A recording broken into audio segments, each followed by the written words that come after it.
अजी सुनिए जी। क्या हुआ? देखिए, बाहर समय बहुत खराब चल रहा है, आपका बाहर जाना जरूरी है क्या?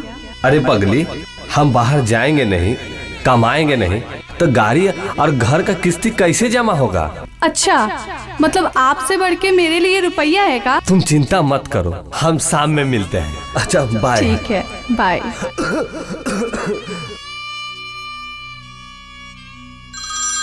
पापा। हाँ जी बोलिए। हेलो। क्या हुआ जी? हम हॉस्पिटल में हैं। हॉस्पिटल? हम कोरोना पॉजिटिव कोरोना हो गए हैं और माँ को ये सब मत बताना। हेलो, क्या बोल रहे हैं? हेलो हेलो, अपना और माँ, बच्चों का ख्याल रखना। हेलो हेलो हेलो, माँ ये हॉस्पिटल में है माँ, जल्दी चलिए।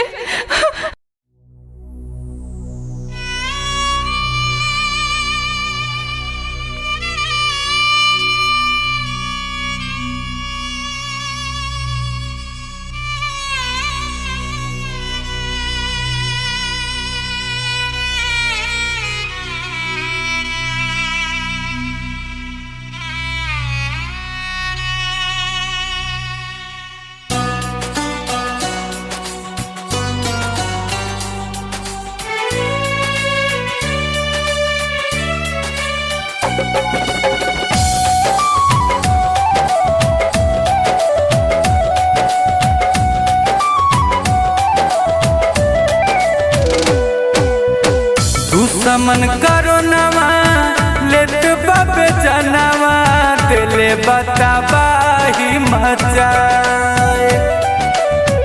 दुश्मन करो नवा लेत बाबे जनवा दिले बताबाही मचाए। धन संपत्तिया घर परिवारवा काम न कुछ हुआ। धन संपत्तिया घर परिवारवा काम न कुछ हुआ। कैसन समैया आहिल बाय भैया, भैबे में सटे नहीं भाई। कैसन समैया आहिल बाय भैया, भैबे में सटे नहीं भाई। धन संपत्तिया घर परिवारवा काम न कुछ हुआ। धन संपत्तिया घर परिवारवा काम न कुछ हुआ।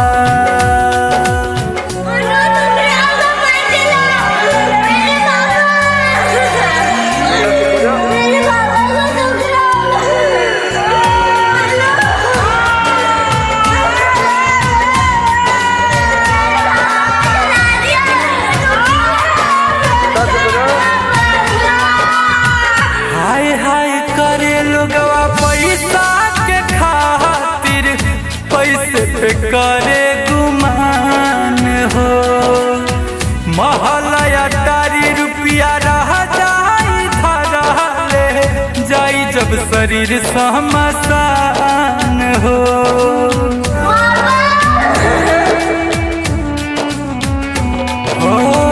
हाय हाय करे लगवा पैसा के खातिर, पैसे पे करे गुमान हो। महलया तारी रुपया रह जाई धरले जाई जब शरीर समसान हो। पैरवी पहुँच चाहे के तनो लगाई बात चली न कवनो उपाय। पैरवी पहुँच चाहे के तनो लगाई बात चली न कवनो उपाय।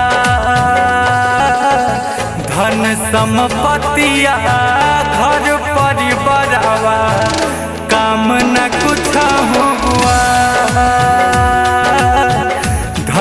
संपत्तिया घर परिवारवा काम न कुछ हुआ।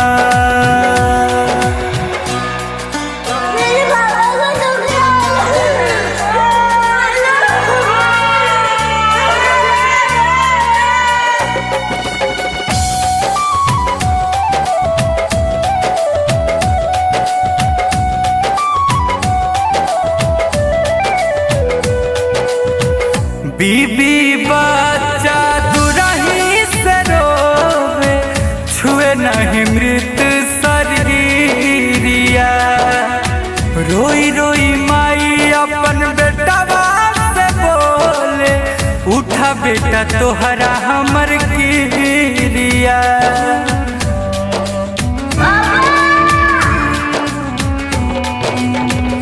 बीबी बच्चा दुराही नहीं मृत शरीरिया। रोई रोई माई अपन बेटा से बोले उठा बेटा तोहरा हमर किरिया। अमन लबेला गुंजन मारू सबका के समझा। अमन लबेला गुंजन शिशिर सबका के समझा।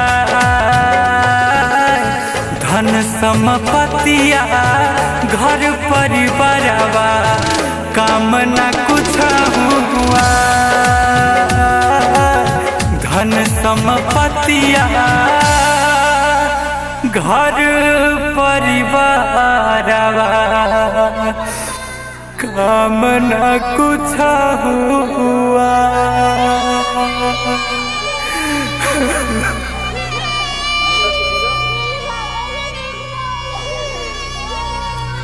भैया हम गुंजन सिंह, अभी मैं शमशान घाट पे हूँ। यह गाना मैं एक सच्ची घटना पे बनाया हूँ।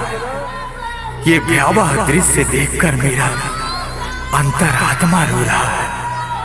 आप देख रहे हैं जो व्यक्ति मर गया है उसके साथ मात्र 4 ही लोग आए हैं, जबकि उसके परिवार में बहुत सारे लोग हैं।